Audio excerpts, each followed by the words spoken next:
Pagi itu, mentari baru saja muncul di ufuk timur ketika suara gamelan lembut mengalun dari halaman rumah besar keluarga Prameswari.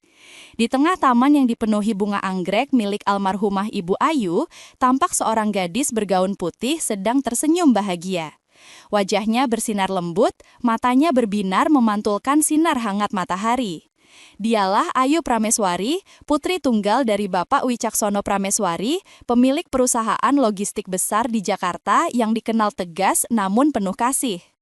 Hari itu adalah hari yang paling ditunggu dalam hidupnya, hari pernikahannya dengan Fajar Ramadhani, pria yang selama 2 tahun terakhir menjadi rekan kerjanya sekaligus pujaan hatinya.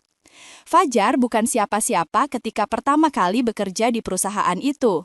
Ia datang sebagai staf baru di divisi operasional, berpenampilan sederhana, sopan, dan rajin. Namun, sikap tanggung jawabnya membuatnya cepat menarik perhatian Ayu, bukan karena jabatan atau status, tapi karena kejujurannya. Ayu masih ingat jelas bagaimana pertemuan pertama mereka terjadi di ruang rapat kecil perusahaan. Waktu itu, ia baru saja menyelesaikan presentasi proyek logistik baru untuk klien internasional, dan beberapa staf masih terlihat gugup di hadapan direktur. Fajar, dengan suara tenang, memberikan masukan yang tajam namun sopan. Ayu terkejut, jarang sekali ada karyawan baru yang berani berbicara dengan keyakinan seperti itu. Sejak hari itu, nama Fajar tersimpan dalam ingatannya. Hubungan mereka tumbuh pelan tapi pasti. Dari sekedar percakapan tentang pekerjaan, berkembang menjadi obrolan ringan tentang kopi favorit, film, dan keluarga. Fajar sering menawarkan diri untuk mengantar Ayu pulang, meski ia tahu gadis itu punya sopir pribadi. Ada sesuatu dalam sikap Fajar yang membuat Ayu merasa dihargai sebagai pribadi, bukan sekedar putri bos besar. Ketika akhirnya Fajar melamar, Ayu tidak butuh waktu lama untuk menjawab iya. Ia percaya cinta mereka tulus. Ayahnya pun setuju, meski sempat ragu karena Fajar datang dari keluarga biasa. Namun, setelah beberapa kali bertemu, Bapak Wicaksono melihat kesungguhan dan sopan santun Fajar. Yang penting dia jujur dan mencintaimu dengan niat baik, katanya waktu itu. Kalimat sederhana itu menenangkan hati Ayu. Upacara pernikahan mereka berlangsung megah tapi hangat. Di tengah hamparan taman yang dihiasi bunga mawar putih dan lilin kecil yang berkelip, Ayu dan Fajar mengucap janji suci. Aku bersumpah untuk selalu mencintai dan menghormatimu, dalam suka dan duka, kata Fajar dengan suara bergetar. Ayu tersenyum, menahan air mata haru. Ia benar-benar yakin bahwa inilah awal kehidupan baru yang bahagia. Namun, di antara keramaian tamu dan suara musik yang lembut, ada sepasang mata yang menatap tajam dari sudut ruangan. Tatapan itu milik Ibu Rini, ibu kandung Fajar. Perempuan berusia sekitar 50 tahun itu duduk dengan wajah dingin, nyaris tanpa senyum sejak upacara dimulai. Ia mengenakan kebaya hijau zamrud yang elegan, namun tatapannya mengandung sesuatu yang ganjil, campuran antara kebanggaan dan kecemburuan. Setiap kali seseorang menyebut nama Ayu, matanya tampak menyipit. Ia tahu sejak awal dirinya tidak menyukai pernikahan ini. Dalam pikirannya, Fajar terlalu baik untuk Ayu, yang ia anggap manja dan hidup bergelimang kemewahan. Perempuan seperti itu tak akan bisa jadi istri yang nurut, gumamnya diam-diam ketika melihat putranya menggandeng tangan Ayu di pelaminan. Bahkan, saat prosesi sungkem, ketika Ayu bersimpuh di hadapan mertuanya dan mencium tangan mereka, Ibu Rini hanya tersenyum kaku. Ia tidak membalas pelukan Ayu dengan tulus, melainkan dengan tepukan dingin di punggung. Jaga Fajar baik-baik, katanya datar. Dia, anak satu-satunya saya. Jangan sampai dia lupa siapa yang melahirkannya. Kata-kata itu seolah biasa, tapi bagi Ayu ada nada ancaman halus di dalamnya. Ia hanya tersenyum sopan dan menjawab pelan, "Insya Allah, Bu, saya akan berusaha yang terbaik." Beberapa minggu pertama setelah pernikahan, hidup Ayu dan Fajar berjalan seperti cerita cinta yang indah.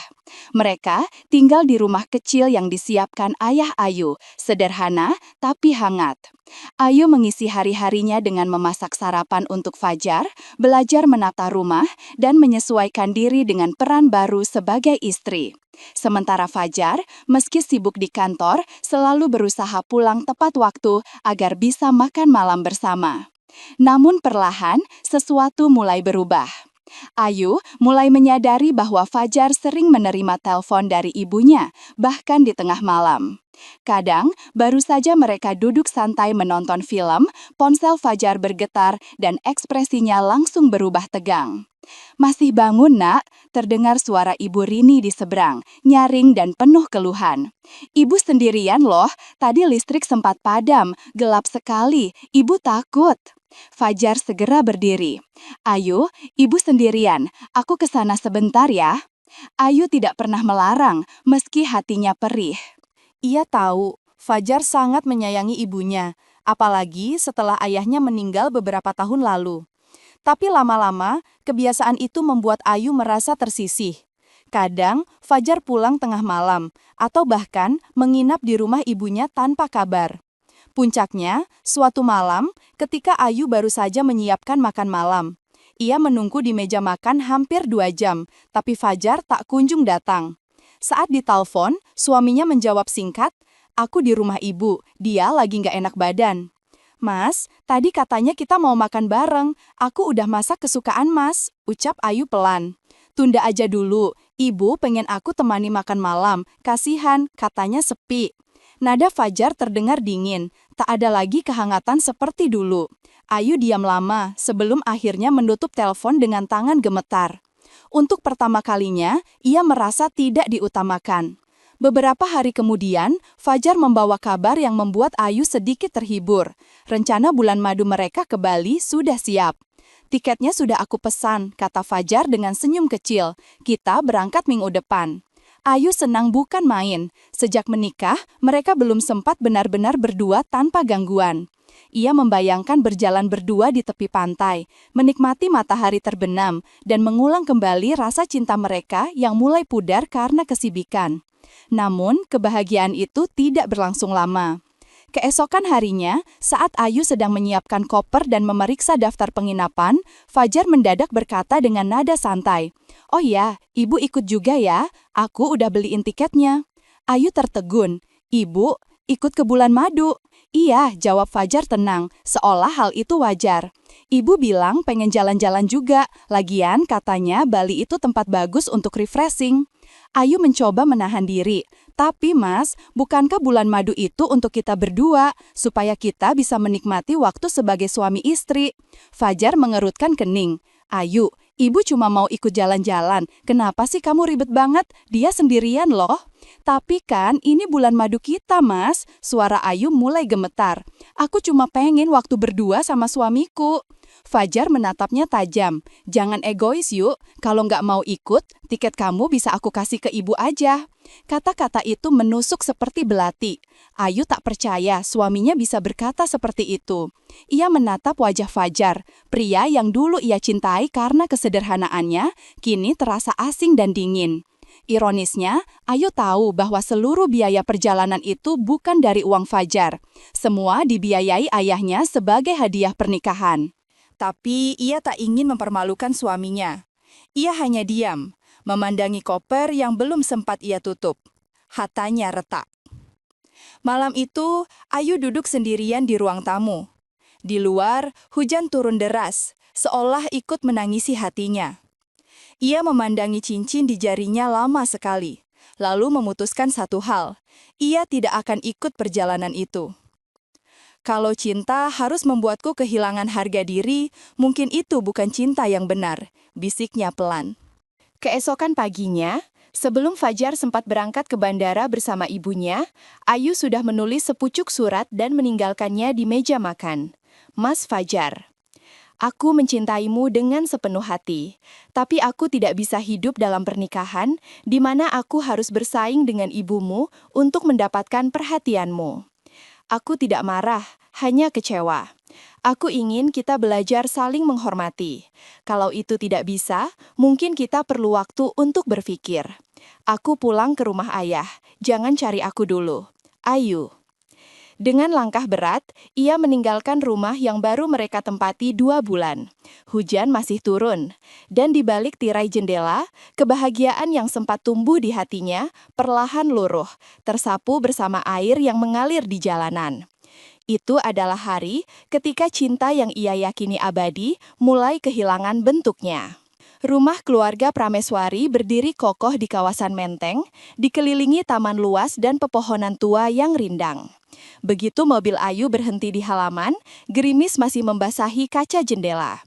Ia duduk lama di kursi pengemudi, menggenggam surat kecil yang tadi ia tinggalkan di rumah. Matanya sembab, tapi tak setetes pun air mata jatuh lagi. Mungkin karena semuanya sudah habis di perjalanan. Saat pintu rumah dibuka, sosok Bapak Wicaksono muncul. Pria paruh baya itu berdiri di ambang pintu dengan wajah penuh panya. Ayu, suaranya pelan, nyaris tak percaya. Ayu menunduk, lalu memeluk ayahnya erat-erat. Tangisnya pecah lagi, kali ini tanpa bisa ditahan. "Aku pulang ya," katanya disalah isak. "Aku nggak kuat lagi." Wicaksono tidak langsung bertanya. Ia hanya menepuk bahu putrinya perlahan, memberi waktu untuk menenangkan diri. Ayu selalu menjadi kebanggaannya, anak yang tangguh, cerdas, dan penuh kasih. Melihatnya pulang dalam keadaan hancur seperti itu, membuat hatinya remuk.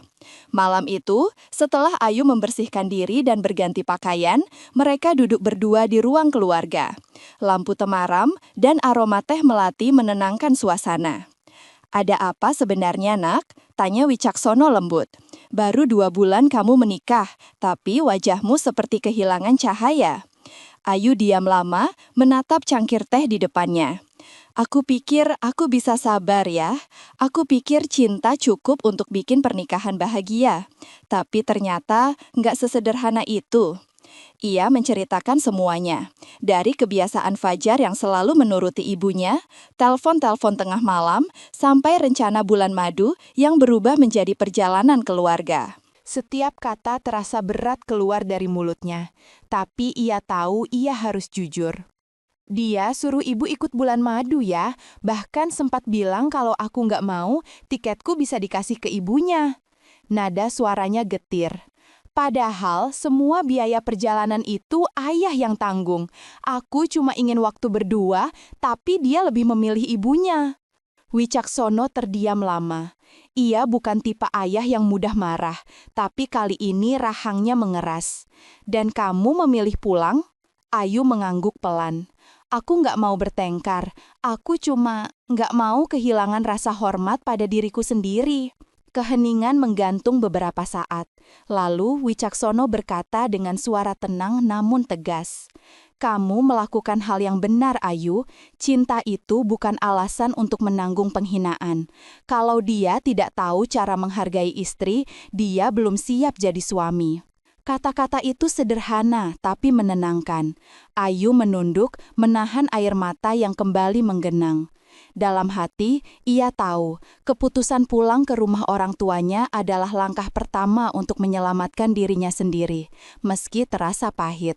3 hari berlalu tanpa kabar dari Fajar. Ayu mengira suaminya marah, tapi di hari keempat, pagi-pagi sekali, ia mendengar suara mobil berhenti di depan rumah. Dari balik jendela, ia melihat sosok yang familiar turun dengan wajah lelah. Fajar. Ia tampak kurus, matanya merah, rambutnya berantakan. Ia membawa seikat bunga mawar dan sebuah koper kecil. "Pak, saya mau bicara sama Ayu," katanya pelan pada satpam yang berjaga.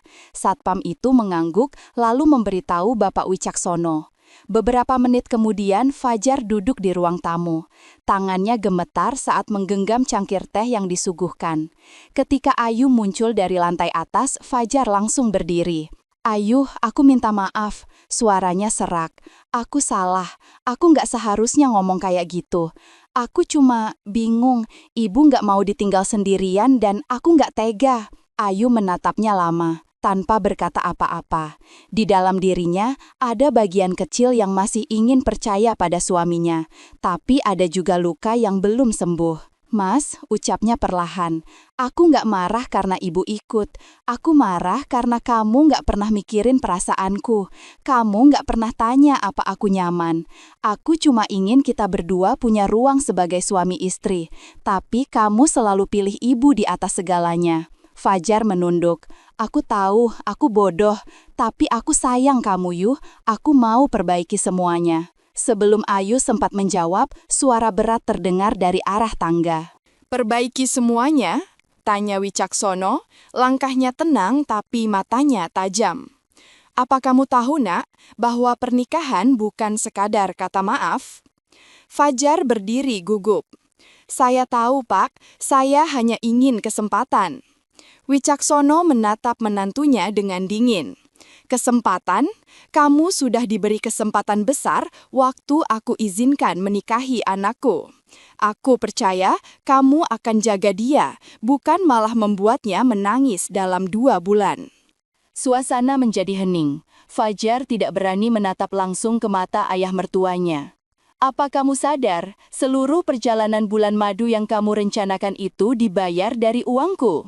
Lanjut Wicaksono dengan nada tegas. Dan kamu tega mengancam Ayu akan mengambil tiketnya? Itu bukan hanya menyakiti hatinya, tapi juga mempermalukan keluarga kami. Fajar tak bisa membantah. Napasnya berat dan wajahnya menunduk makin dalam. Saya hilap, Pak. Saya nggak bermaksud begitu. Wicaksono menatapnya lama, lalu berkata, hilaf itu 1 kali, Fajar. Tapi aku sudah lama memperhatikan kamu dan ibumu. Sejak kamu masuk ke perusahaan, kalian terlalu banyak campur tangan dalam urusan yang bukan milik kalian. Ayu tertegun. Maksud ayah? Wicaksono menghela napas, lalu menatap putrinya. Ayu, sebelum kamu pulang kemarin, ayah sudah menerima laporan dari tim keuangan. Ada dokumen yang disalin diam-diam dari file kantor, data saham, daftar mitra luar negeri. Semuanya diakses dari akun Fajar. Ayu menutup mulutnya, nyaris tak percaya. Mas, itu benar? Fajar membeku. Ia mencoba bicara, tapi suaranya tersendat. Aku cuma bantu ibu. Katanya dia pengen tahu sistem perusahaan ayah, bukan buat hal buruk. Bantu, potong Wicaksono dingin. Ibumu ingin tahu sistem keuangan perusahaan keluarga kami? Untuk apa? Aku tahu Bu Rini sudah lama mencoba mencari cara agar kamu bisa punya posisi lebih tinggi di perusahaan. Bahkan ingin membeli sebagian saham dengan uang yang bukan miliknya. Fajar menelan ludah. Pak, saya... Cukup. Suara Wicaksono meninggi sedikit. Aku tidak marah karena kamu dari keluarga biasa. Aku marah karena kamu tidak tahu batas. Aku sudah anggap kamu anak, tapi kamu justru menikam dari belakang. Ayu menatap suaminya dengan campuran marah dan kecewa. Jadi benar, semua ini cuma karena kamu mau punya kekuasaan lebih? Fajar menggeleng cepat. Enggak, Ayu, aku cinta kamu, sungguh. Tapi... Selalu ibu, potong Ayu dengan nada bergetar. Selalu dia alasanmu. Kapan kamu belajar berdiri sendiri, Mas? Air mata jatuh di pipinya. Tapi kali ini bukan karena sedih, karena marah. Ia merasa selama ini hanya dijadikan perisai untuk ambisi ibu dan suaminya. Wicaksono kemudian berdiri. Fajar, mulai hari ini, kamu tidak lagi bekerja di perusahaan ini. Aku tidak akan menuntut, tapi aku juga tidak akan membiarkan anakku kembali pada seseorang yang tidak menghargainya. Pak, jangan gitu, saya masih cinta Ayu, ujar Fajar lirih. Kalau kamu benar mencintainya, jawab Wicaksono tegas, biarkan dia bahagia, meski bukan bersamamu. Fajar terdiam lama. Ia tahu tidak ada lagi yang bisa ia lakukan. Perlahan, ia meletakkan bunga di atas meja dan berkata pelan, "Aku menyesal, Ayu. Aku kehilangan segalanya." Ayu tidak menjawab. Ia hanya menatap bunga itu. Mawar putih yang kini terasa seperti lambang cinta yang telah layu. Setelah Fajar pergi, malam itu Ayu tidak bisa tidur. Ia duduk di balkon kamarnya, memandangi langit Jakarta yang suram. Dalam diam, ia menyadari satu hal. Terkadang, cinta tidak cukup menyelamatkan hubungan yang rusak oleh ego dan ketamakan. Ia mencintai Fajar, tapi cinta tanpa penghormatan hanya akan menenggelamkan dirinya sendiri. Ayahnya datang membawa 2 cangkir teh hangat. Ia duduk di samping Ayu, menatap bintang samar yang bersembunyi di balik awan. "Kamu kuat, Yuh," katanya pelan. "Kamu sudah lewati yang lebih sulit. Jangan takut kehilangan seseorang yang tidak tahu cara menghargaimu." Ayu mengangguk. "Aku cuma takut gagal ya. Aku pikir aku bisa bikin dia berubah." "Kadang, kita nggak bisa menyelamatkan orang lain," jawab Wicaksono lembut. "Kita cuma bisa menyelamatkan diri sendiri." Malam itu, untuk pertama kalinya sejak pernikahannya, Ayu merasa tenang. Tidak bahagia, belum, tapi tenang. Ia tahu luka hatinya tidak akan sembuh dalam semalam, tapi setidaknya ia sudah mengambil langkah pertama untuk memulihkan harga dirinya. Dan di dalam hati kecilnya, ia berjanji, ia akan bangkit. Ia tidak akan membiarkan pengalaman pahit ini menghancurkannya. Ia akan jadi lebih kuat, bukan untuk membalas, tapi untuk melindungi dirinya sendiri. Itu adalah malam ketika Ayu mulai menyadari bahwa cinta sejati bukan tentang bertahan dalam kesakitan, tapi berani melepaskan demi menghargai diri sendiri. Sudah hampir sebulan sejak Fajar meninggalkan rumah keluarga Prameswari. Sejak hari itu, Ayu berusaha menata ulang hidupnya. Ia kembali bekerja di perusahaan ayahnya, meski awalnya terasa canggung. Banyak karyawan masih berbisik setiap kali ia lewat di koridor. Beberapa berusaha bersikap netral, tapi tak sedikit yang memandangnya dengan rasa iba. Namun, Ayu menegakkan kepala. Ia tahu satu-satunya cara untuk menghapus rasa malu adalah dengan menunjukkan kemampuan dan keteguhannya. Setiap pagi, ia tiba paling awal di kantor. Ia menelusuri laporan-laporan keuangan, memeriksa data proyek, dan berdiskusi dengan tim operasional. Pelan-pelan, orang-orang mulai melihat sosok Ayu yang berbeda, bukan lagi hanya putri bos, tapi seorang pemimpin muda yang disiplin dan berwawasan luas. Ayahnya memperhatikannya dari jauh. Dalam diam, ia tahu luka di hati putrinya sedang perlahan sembuh lewat kerja keras dan keteguhan. Namun di sisi lain kota, kehidupan Fajar dan ibunya mulai berubah drastis. Setelah pengunduran dirinya dari perusahaan Prameswari diumumkan, reputasinya di dunia kerja ikut jatuh. Beberapa perusahaan yang sebelumnya tertarik merekrutnya tiba-tiba membatalkan tawaran. Kabar tentang kebocoran data perusahaan menyebar. Meski tidak ada tuntutan hukum, nama Fajar sudah tercoreng. Rumah mereka, yang dulu tampak tenang di kawasan Tebet, kini terasa sesak oleh pertengkaran. Ibu Rini sering memarahi Fajar karena kehilangan pekerjaan, sementara Fajar menahan amarahnya yang tak terbendung. "Kalau saja kamu nggak terlalu nurut sama perempuan itu, kita nggak akan kayak gini, Jar," bentak Ibu Rini suatu sore. "Kamu bisa punya posisi bagus di perusahaan itu kalau kamu lebih pintar mendekati bapaknya." Fajar menatap ibunya lelah. "Bu, tolong, jangan salahin Ayu terus. Semua ini karena kita sendiri. Aku yang salah." "Bukan kita, tapi kamu," sergah ibunya lagi. "Kamu lemah. Lihat sekarang, semua orang nyalahin ibu juga. Padahal ibu cuma pengen kamu sukses." Fajar berdiri dari kursinya. "Sukses nggak harus dengan cara curang, Bu. Ayah Ayu udah baik sama aku, tapi aku malah rusak semua karena nurutin keinginan ibu." Suara mereka membelah ruangan kecil itu. Tangis Ibu Rini pecah, namun bukan karena menyesal, lebih karena gengsi yang hancur. Selama ini, ia terbiasa hidup dengan rasa bangga bahwa anaknya bisa menikah dengan darah biru keluarga pengusaha besar. Kini semua kebanggaan itu sirna. Tagihan mulai menumpuk, tabungan menipis, dan Fajar mulai menjual barang-barang rumah hanya untuk bertahan hidup. Malam-malam panjang yang sepi mulai jadi rutinitas. Fajar sering duduk di teras, memandangi jalan kosong di depan rumah, berpikir tentang semua yang telah ia hancurkan. Dalam hati, ia tahu kesalahannya bukan hanya karena membiarkan ibunya terlalu jauh ikut campur, tapi karena ia sendiri tidak punya pendirian. "Ayu," bisiknya suatu malam menatap langit yang gelap. "Andai aku bisa mulai dari awal lagi." Sementara itu, di kantor, Ayu mulai menemukan ritme barunya. Suatu pagi, ia dipanggil oleh ayahnya ke ruang rapat direksi. Beberapa orang penting sudah duduk di sana. Kepala divisi, penasihat hukum, dan auditor eksternal. Di meja tengah, Ada beberapa berkas tebal yang tampak baru dibuka. Ada hal yang perlu kamu tahu, ujar Wicaksono perlahan. Kita baru menemukan sesuatu dari hasil audit lanjutan. Ini masih rahasia internal, tapi kamu harus tahu, karena kamu akan terlibat langsung dalam pengawasan. Ayu menatap ayahnya cemas. Ada apa ya? Sang ayah menyerahkan sebuah map coklat padanya. Di dalamnya ada salinan dokumen rekening dan kontrak kerjasama dengan perusahaan kecil bernama PT Margaraya Sentosa.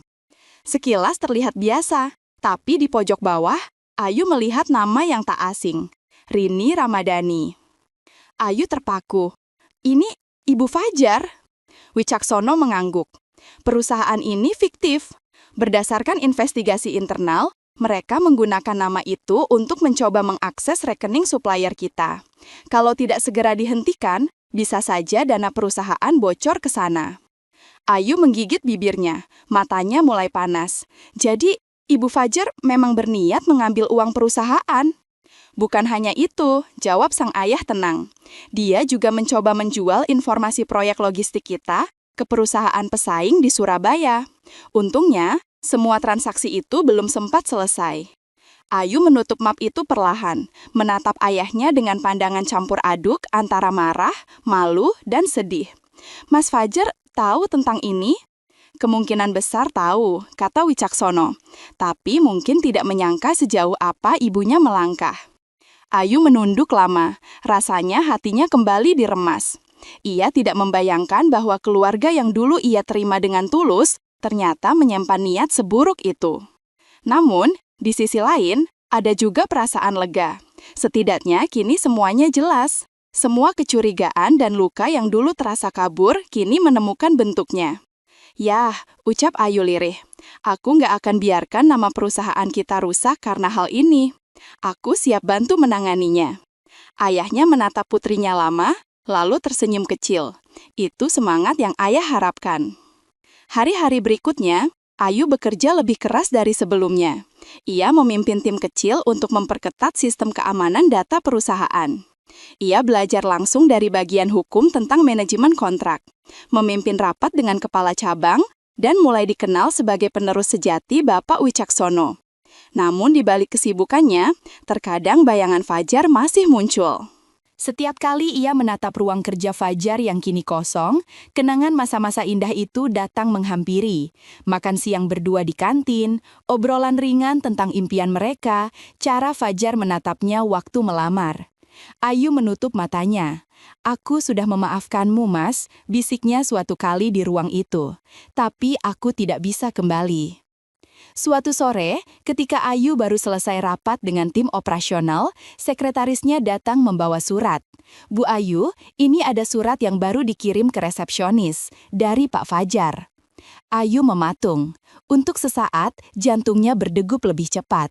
Ia menerima surat itu tanpa berkata apa-apa, lalu membukanya pelan. Tulisan tangan Fajar masih sama seperti dulu, rapi, agak miring ke kanan. Surat itu hanya 2 halaman, tapi setiap kalimat terasa berat. Ayu, aku menulis ini bukan untuk memintamu kembali, tapi untuk meminta maaf sekali lagi, dari hati yang paling dalam. Setelah semua yang terjadi, aku sadar, aku bukan suami yang pantas untukmu.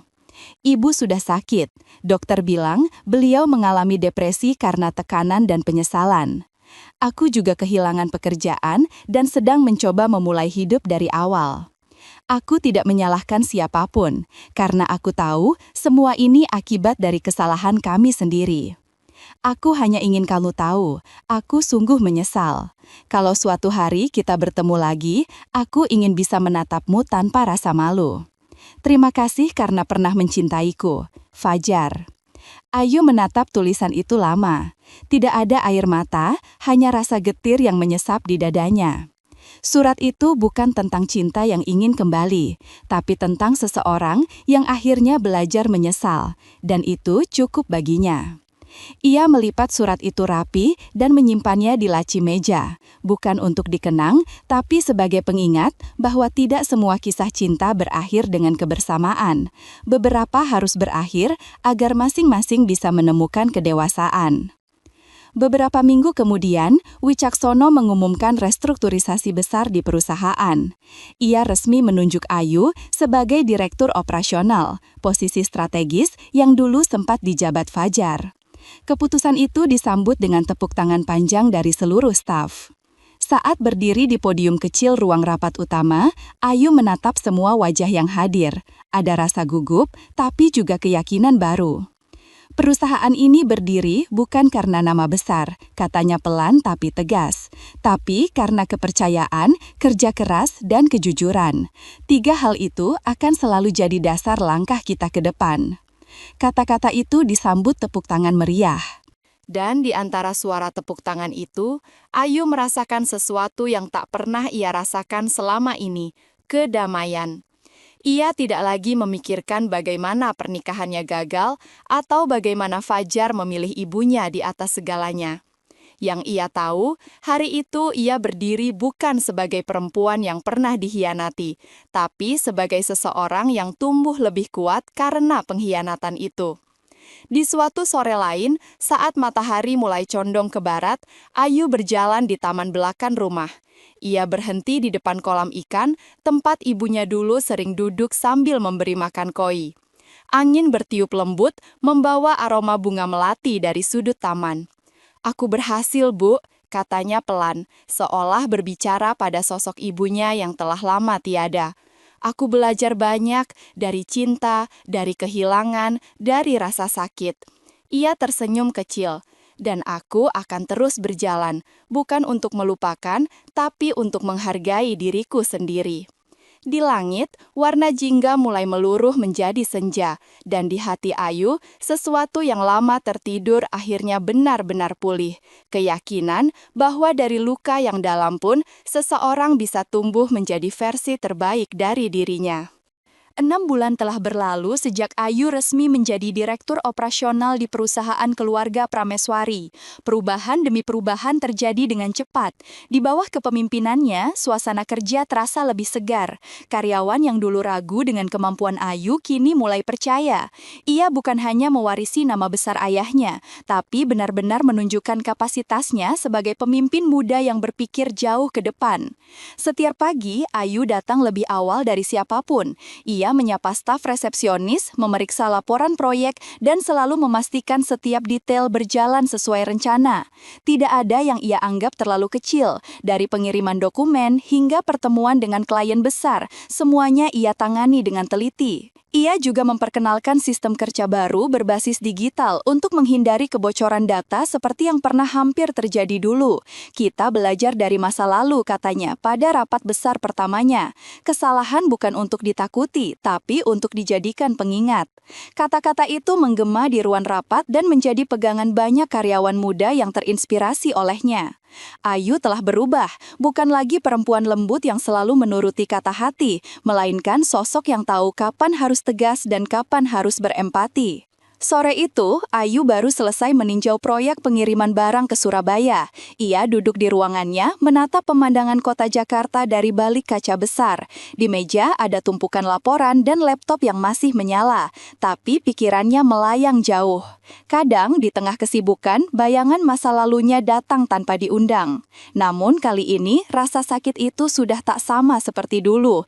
Yang tersisa hanyalah kenangan samar tentang seorang pria yang pernah ia cintai, lalu kehilangan arah karena ketamakan dan kebingungan. Telepon di mejanya berdering, memecah lamunan. "Ayu Prameswari, selamat sore," sapanya. "Selamat sore, Bu Ayu. Saya Dina dari Rumah Sakit Bakti Mulia. Kami ingin menginformasikan Ibu Rini Ramadhani sedang dirawat di sini. Kami dapat nomor Ibu sebagai kontak darurat. Apakah Ibu masih memiliki hubungan keluarga dengan pasien?" Ayu terdiam beberapa detik sebelum menjawab.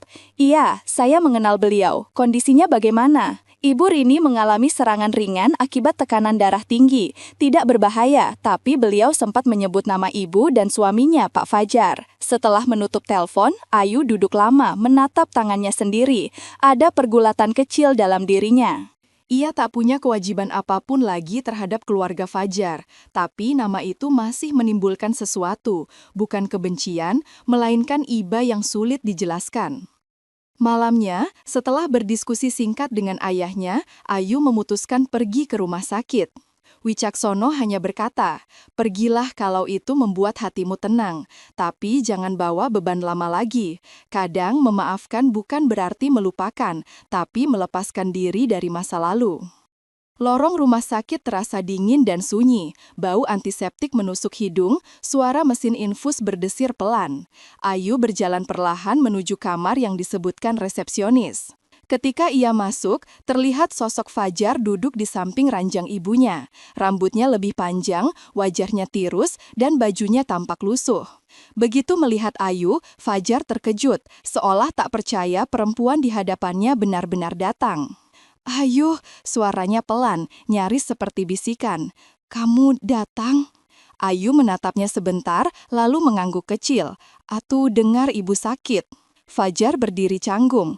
"Iya, terima kasih udah mau datang. Aku nggak nyangka kamu masih peduli." "Aku cuma ingin memastikan beliau baik-baik saja," jawab Ayu tengang. Mereka berdua duduk dalam diam. Ibu Rini terlihat lemah, tidur dengan wajah pucat. Beberapa menit kemudian, matanya perlahan terbuka. Ia menatap Ayu, sempat bingung sejenak, lalu air mata jatuh di pipinya. "Ayu," suaranya bergetar, "kamu masih mau datang ke sini?"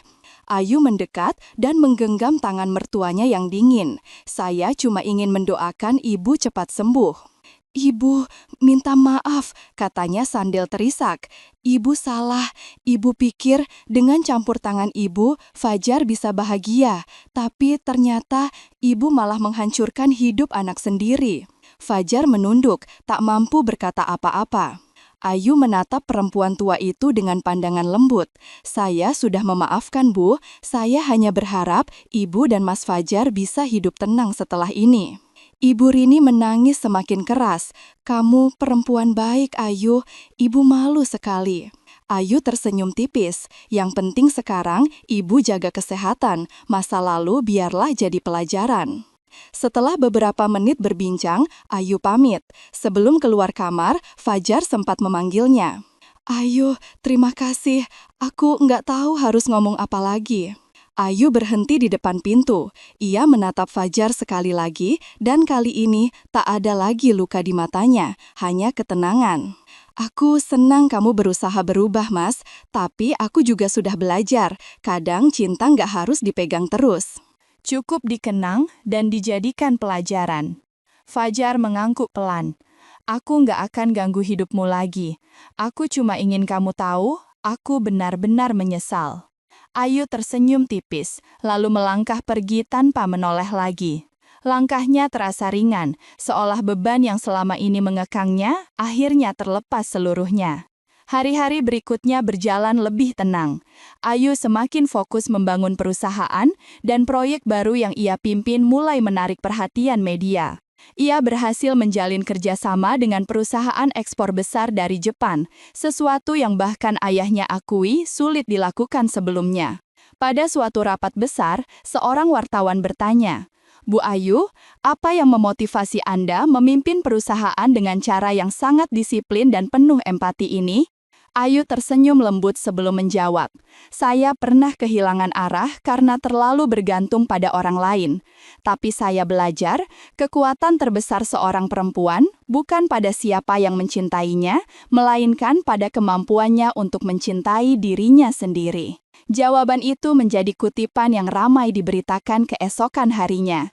Dan di balik kata-kata itu, Ayu tahu ia sudah benar-benar berdamai dengan masa lalunya.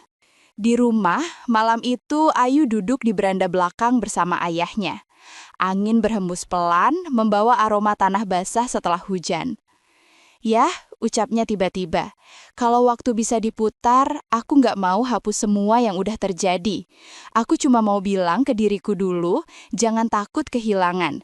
Karena kehilangan kadang justru cara Tuhan ngasih kita kekuatan." Wicaksono menatap putrinya dengan senyum bangga. "Kamu sudah jauh lebih dewasa, Ayu. Kadang ayah berpikir mungkin ibumu di sana juga tersenyum melihat kamu sekarang." Ayu memandang langit, tempat bintang-bintang mulai muncul satu persatu. "Aku harap begitu ya." Malam itu mereka tidak bicara banyak lagi. Tapi di keheningan itu ada ketenangan yang tak pernah mereka rasakan sebelumnya. Ayu tahu, hidupnya tidak lagi ditentukan oleh cinta yang gagal, tapi oleh langkah-langkah yang ia ambil untuk menjadi lebih baik. Ia sudah memaafkan, ia sudah belajar, dan yang terpenting, ia sudah bangkit. Pagi itu, sinar matahari menembus tirai tipis ruang kerja Ayu Prameswari. Di meja kerjanya, segelas kopi hitam masih mengepulkan asap. Ia baru saja menandatangani kontrak kerjasama baru dengan investor Eropa, tonggak besar bagi perusahaan yang kini dipimpinnya. Sudah hampir 2 tahun berlalu sejak ia berpisah dengan Fajar Ramadhani. 2 tahun yang mengubah segalanya. Cara ia memandang cinta, cara ia menghargai diri sendiri, bahkan cara ia memimpin orang lain. Perusahaan Prameswari Logistik kini berkembang pesat. Beberapa media bisnis menulis artikel panjang tentang transformasi yang dilakukan Ayu, dari sistem manajemen yang lebih transparan hingga budaya kerja yang menekankan integritas dan keseimbangan hidup. Namun bagi Ayu, pencapaian terbesarnya bukanlah angka atau penghargaan, melainkan ketenangan batin yang akhirnya ia temukan setelah semua badai berlalu. Hari itu, setelah menuntaskan rapat pagi, Ayu berjalan keluar gedung. Ia memutuskan untuk mampir ke salah satu proyek gudang baru di luar kota Jakarta. Sopir menawari untuk mengantar, tapi Ayu memilih menyetir sendiri. Ia ingin menikmati perjalanan, sesuatu yang dulu jarang ia lakukan. Di perjalanan, angin bertiup lembut melalui jendela mobil yang sedikit terbuka. Lagu lawas mengalun dari radio dan Ayu tersenyum kecil. Ada rasa damai yang tak bisa ia jelaskan. Ia teringat masa-masa dulu, saat masih menjadi gadis yang mudah percaya, mudah mencintai, dan mudah patah hati. Dulu, ia mengira hidup akan selalu mengikuti rencana, menikah, bahagia, dan membangun keluarga seperti dalam kisah romantis. Namun, hidup ternyata jauh lebih rumit. Ada luka yang tidak bisa dihindari, ada keputusan yang harus diambil meski menyakitkan. Namun, dari semua itu, Ayu belajar bahwa cinta sejati tidak selalu datang dari orang lain. Kadang justru tumbuh dari kemampuan untuk memahami dan menghargai diri sendiri. Sore menjelang ketika ia tiba di lokasi proyek. Gudang besar berdiri di tengah lahan luas dan para pekerja sibuk dengan aktivitas masing-masing. Begitu melihat mobil Ayu masuk, para mandor segera menghampiri dan menyambutnya dengan ramah. "Selamat sore, Bu Ayu," sapa salah satu mandor. "Pembangunan tahap 2 sudah hampir selesai, tinggal penyempurnaan sistem pendingin dan perizinan." Ayu tersenyum. "Bagus sekali, terima kasih ya, kalian sudah kerja keras." Ia menelusuri area proyek, sesekali berbincang dengan para pekerja. Tak ada jarak antara dirinya dan karyawan. Ia tahu nama beberapa dari mereka, tahu siapa yang baru punya anak, siapa yang sedang kuliah malam. Itulah cara ia memimpin, bukan dengan kekuasaan, tapi dengan hati. Setelah berkeliling, Ayu duduk di tepi bangunan yang belum selesai. Angin sore menerpa wajahnya, dan ia memejamkan mata sejenak. Tiba-tiba, ponselnya bergetar. Sebuah pesan masuk dari nomor tak dikenal. "Selamat sore, Ayu. Ini Fajar. Aku tidak tahu apakah kamu masih mau membaca pesanku, tapi aku ingin menyampaikan sesuatu.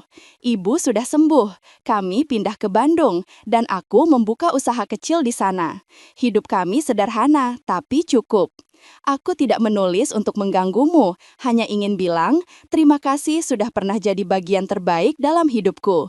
Semoga kamu bahagia dimanapun kamu berada. Fajar." Ayu membaca pesan itu pelan, 2 kali.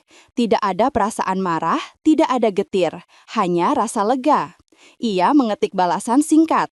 "Terima kasih, Mas. Aku senang dengarnya. Semoga Mas dan Ibu sehat selalu. Aku juga bahagia sekarang. Hidup kita mungkin berjalan di jalan berbeda, tapi aku percaya kita sama-sama belajar dari masa lalu." Ia menatap layar beberapa detik sebelum menekan kirim. Setelah itu, ia menatap langit yang mulai berwarna keemasan. Entah kenapa, matanya terasa hangat, bukan karena sedih, tapi karena rasa syukur. Beberapa minggu kemudian, Ayu diundang menjadi pembicara di sebuah seminar tentang kepemimpinan di dunia bisnis. Aula hotel tempat acara itu digelar penuh oleh para profesional muda, sebagian besar perempuan yang sedang berjuang membangun karir di tengah berbagai tantangan. Saat tiba gilirannya berbicara, Ayu berdiri di depan podium dengan senyum tenang. Ia tidak membawa catatan tebal, ia hanya berbicara dari hati. Dulu, katanya, saya berpikir sukses berarti punya segalanya, karir, cinta, dan pengakuan. Tapi ternyata yang paling sulit bukan mencapai semua itu, melainkan bertahan ketika segalanya hilang. Ruangan sunyi, semua mata tertuju padanya. Saya pernah kehilangan cinta, kehilangan kepercayaan, bahkan kehilangan jati diri. Tapi dari situ saya belajar, kalau kita bisa berdiri lagi, itu bukan karena orang lain menolong kita, tapi karena kita memilih untuk tidak menyerah. Ia berhenti sejenak, menatap para peserta satu persatu. Jangan biarkan luka membuat kalian berhenti percaya pada kebaikan. Luka itu bukan tanda kelemahan, tapi bukti bahwa kita pernah berani mencinta dan berani kehilangan. Yang penting, setelah itu kita tetap melangkah. Tepuk tangan menggema di seluruh ruangan. Ayu tersenyum, kali ini dengan ketulusan yang lahir dari perjalanan panjang, bukan dari pencitraan. Malamnya, setelah acara usai, Ayu duduk di balkon kamar hotel, menatap gemerlap lampu kota. Di pangkuannya ada sebuah buku catatan kecil yang selalu ia bawa. Ia menulis di halaman baru. Aku pernah jatuh karena cinta, tapi aku juga bangkit karenanya. Aku pernah kehilangan, tapi dari kehilangan itu aku menemukan diriku sendiri.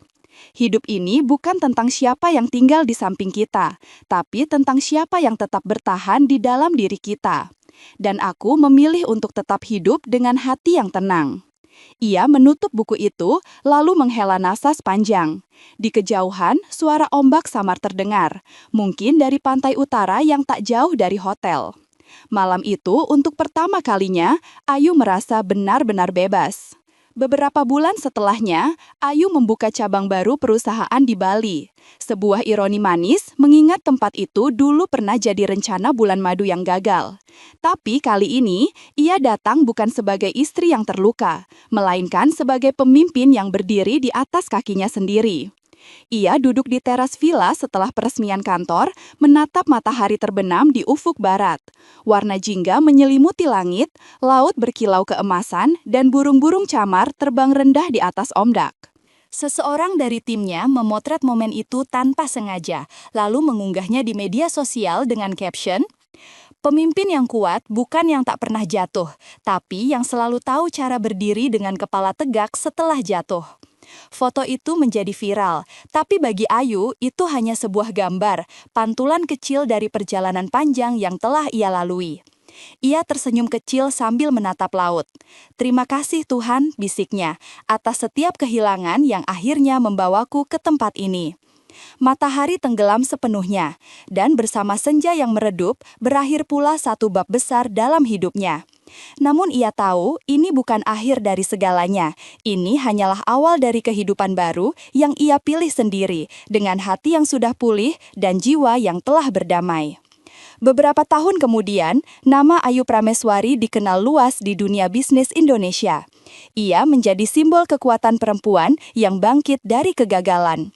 Sementara itu, di kota Bandung, Fajar membuka usaha kecil di bidang pengiriman barang. Usahanya berkembang perlahan. Ia hidup sederhana bersama ibunya yang kini lebih lembut dan banyak berdoa. Kadang ketika membaca berita tentang kesuksesan Ayu, Fajar hanya tersenyum. Dia memang ditakdirkan jadi besar, katanya pada ibunya suatu sore. Ibu Rini mengangguk pelan. "Dan kamu, Nak, ditakdirkan untuk belajar dari kesalahan." Fajar tersenyum pahit. "Iya, Bu, tapi aku bersyukur pernah mengenalnya. Dia yang mengajariku arti tanggung jawab." Di Jakarta, pada waktu yang sama, Ayu sedang menulis pesan singkat untuk salah satu rekannya. Hidup ini bukan soal siapa yang paling cepat mencapai tujuan, tapi siapa yang bisa bertahan tanpa kehilangan hati. Ia menutup ponsel, memandang langit dari jendela kantornya, dan tersenyum. Cinta, luka, dan pengkhianatan semuanya kini menjadi bagian dari kisah panjang yang membentuk dirinya. Dan untuk pertama kalinya, Ayu tahu benar, ia tidak lagi mencari kebahagiaan dari orang lain, karena kebahagiaan itu kini hidup di dalam dirinya sendiri. Dirinya sendiri. Dirinya sendiri. Dirinya sendiri.